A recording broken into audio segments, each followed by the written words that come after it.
Thank you for joining me for this episode of God Talk. And if you are listening on Apple, you now, I think, if not this week, in the next week or so, but possibly this week, you have the ability to watch the podcast if you'd rather watch it rather than listen. And Apple's got a cool thing going. You can start listening to it in your car on the way home. And then when you get home, you can switch over and watch it. And it's seamless. It will pick up exactly where you left off. So, very excited to be able to expand that on Apple. And as always, on Spotify, you can either listen or watch as well. All right. In this episode of God Talk, I want to talk to you about crisis and crossroads. Had a good lunch yesterday with a friend, and I was talking with him, and he shared with me, he's like, I think I'm going through a midlife crisis, and I'm like, I mean, no judgment here. I've been in and out of one for years, right? I mean, and then I immediately said, "So what are you doing that's destructive?" And he's like, "Well, what do you mean?" I'm like, "Well, first of all, no judgment. Just I want you to be able to be open and honest." I said, "You're in a midlife crisis. When most people are in a midlife crisis, they do something destructive." He thought about it for a little bit, and he said, "I don't know that I'm doing anything destructive." He said, "I'm kind of doing what you say you do all the time, and that's I just don't care." And I started laughing because that is a phrase that I use a lot, which I think is a very powerful phrase, a very important phrase. I think because we care, and some of you are already getting worked up about this. So let me qualify so that you don't get too worked up. When I say I don't care, I'm not saying I don't care about people, but like I'm talking to him and I don't care what he's doing that's destructive. He's talking to me about a midlife crisis, and I'm going to try to help a friend out, right? Like I don't care in that way. It's not when I say I don't care, it doesn't mean I don't care about people. I'm not a jerk, right? I just don't care about the particulars. I don't judge. When we care, when we overly care, that could be just really caring for an individual. Well, at times we can covet, and that's not good.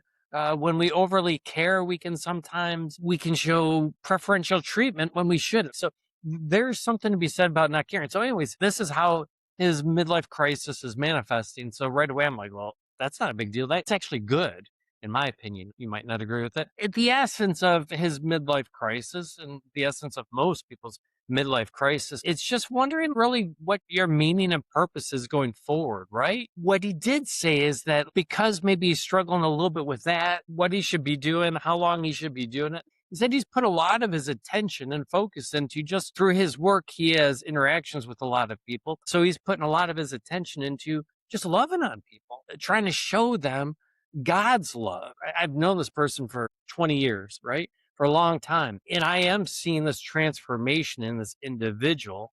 And through this crisis of sorts, God's doing a good work and he's becoming a better person. That really ultimately is at the root of when we go through crises. Do we become better people or do we become not better people? You know, when purpose wanes, that creates issues for us. Life's just difficult. Last week, I had a 3-hour conversation with a woman. She's been in a crisis for a while, I would say. Once again, late 40s. You know, when we think of crisis, we tend to think of midlife crisis. I don't know if they're just bigger in midlife. I don't know if they just happen to more people in midlife. This woman was kind of dealing with her own stuff. And once again, I challenged her. I don't care how destructively she may have been acting, might even currently be acting, but I just challenge her. What can you do positively from this crisis? How can this make you a better person? So crisis is going to happen, right? They're going to happen in early life. They can happen in midlife. They can happen in late life. I'll talk about those in just a second. But the real question is when you reach these crises, they're like crossroads. Are you going to do destructive things? Are you going to try to forget that you're in crisis? Are you going to try to numb yourself from crisis? Or are you going to take the crisis and accept it? The buddy I was talking with lunch yesterday, I didn't pull him out of crisis. He still has his crisis, but in his own way, he figured it out and thought, you know what, where I might lack really understanding of what my purpose is, I'm going to give myself real purpose. I'm going to love on people and I'm going to show them God. This is what we have to deal with when we're in crisis is, will you become a better person as a result of it? Or will you become a more selfish person? Will you become a destructive person? Will you become a bad person because in the end, you just don't want to deal with it. Remember, God uses crisis, God uses challenges in our life to grow us and to make us better. And the choice is ours as to whether or not we want to allow Him to do that or we don't. All right. So, depending on what your age is and you're listening, we reach crises at different times.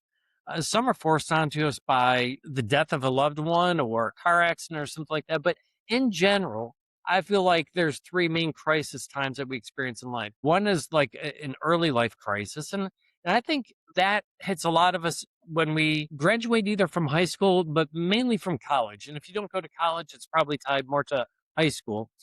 But I can speak for when you graduate from college. When you graduate from college, you're like in this community, especially if you live on campus and you went away from home. You've lived in this community where a lot of people are friends to you. Your instructors might be mentors, father figures, mother figures to you. It's very safe. It's very enclosed. It's very monastic. It's separated from life, right? And then when you reach the end of it, it's like, I've got to grow up. What am I going to do with my life? I went to school for this. Do I really want to be this? I've got to find a job. What if I don't find a job? Wait, I found one and it's on the other side of the country. I don't want to live on the other side of the country. So there's that crisis as you're starting your life. Like, is this what I wanted? This is what I thought I wanted, but what if this doesn't work out well? And so that's the type of crisis that we have at the beginning. In the middle, it is more of a purpose and identity. In the middle, you had an idea of when you made that decision, what you're going to do in that first crisis, when you graduate college, started your first job or whatever, like you envisioned your life going a certain way. Did it? There's two different ways that can go. If it didn't, your crisis is like, will it ever? And there's more runway behind me than there is in front of me. How am I ever going to achieve what I was hoping to achieve? Or maybe you've achieved it.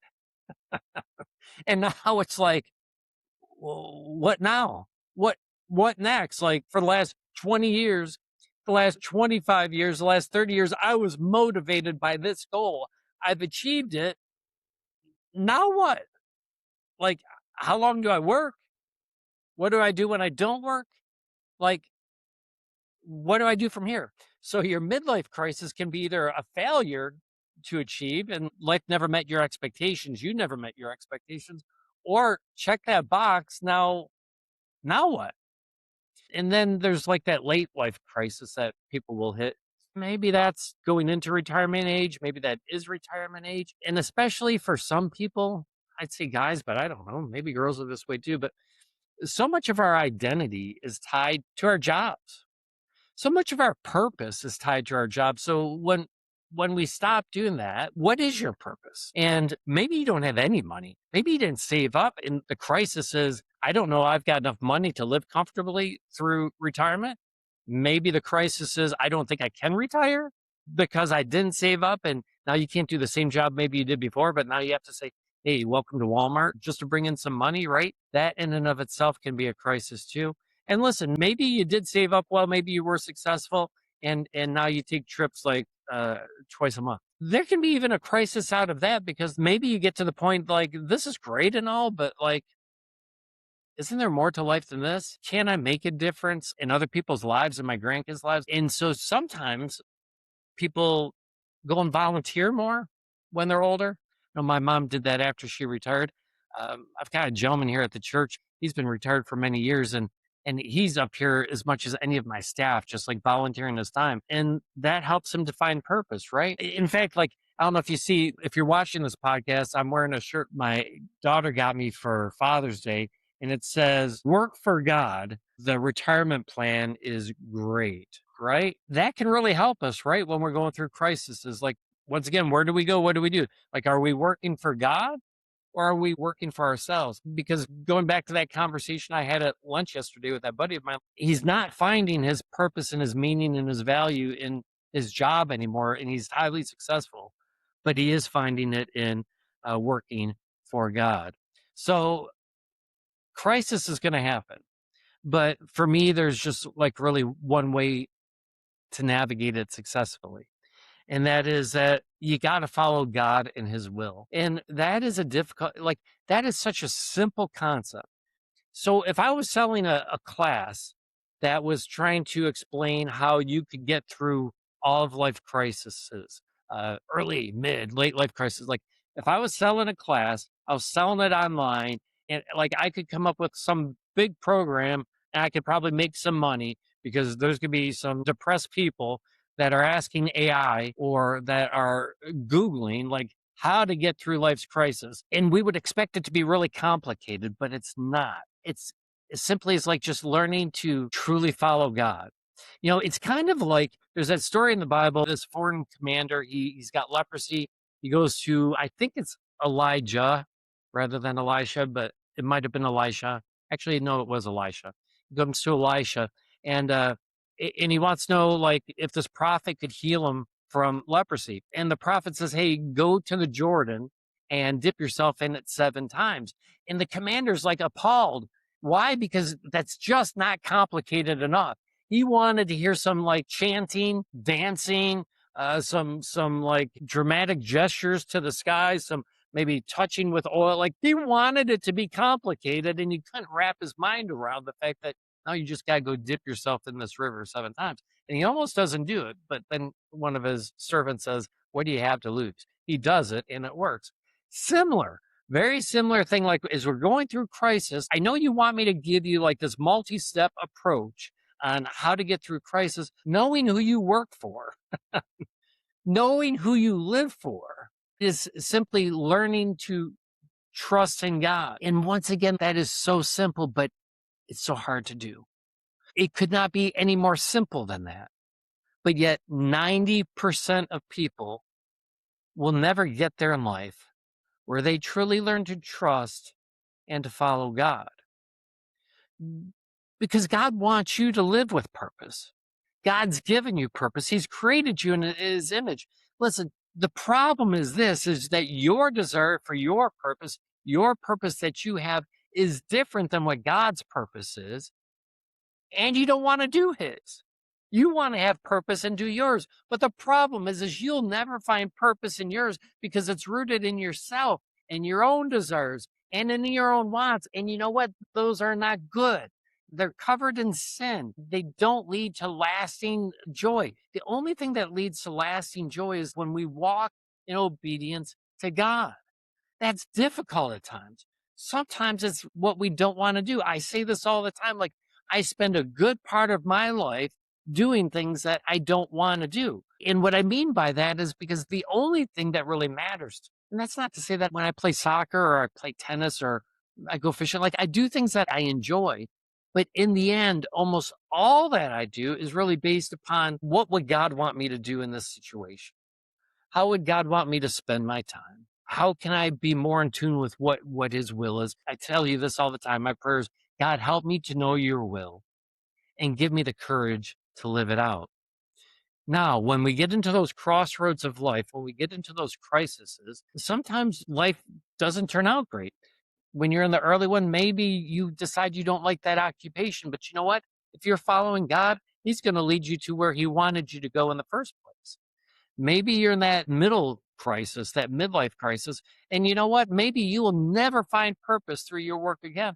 But you know what? Maybe God's going to teach you to find purpose in like helping others, sharing the gospel, showing people unconditional love. Have you ever practiced that? No human has ever achieved unconditional love, but there's a spectrum there. And like, I feel like God's really been growing me in that journey. And so to be able to love people without condition is not easy to do. Maybe that's something you can work on, right? And in doing that, you're showing people the love of Christ. My last safety net was trusting God and doing that like financially, like rather than turning to materialism, to take joy in helping neighbors in need and giving to your church and not just buying more toys. Like it can manifest itself in a million ways, but it starts with surrendering to God, trusting God, following God, and that will allow you to make the right turn at that crossroad late in life as you're struggling with if there's purpose, meaning left, like if you've been good enough to go into heaven or whatever, like all of that is just that's selfish thought. It's thinking about you.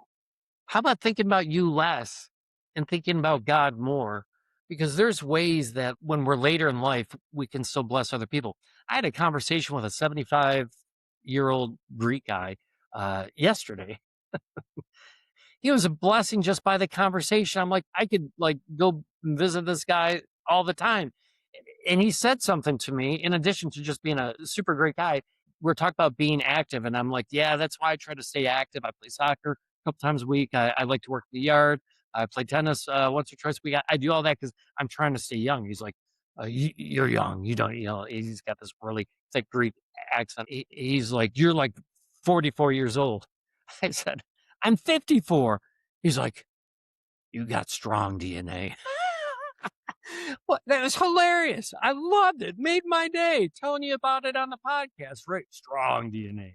I need to talk to this guy more. Something small like that. What a blessing to like cheer up a prodigy, crusty old pastor, right? There's so many different ways God can use us. We just have to have a heart that's willing to do it. It really is that simple. Like if you're in a crisis, just let God give you your purpose and meaning. Let God work through that with you. Don't run from it. It's really that simple, but most of us aren't willing to do it. Thank you for joining me for this episode of God Talk, and I look forward to talking to you again next week. God bless.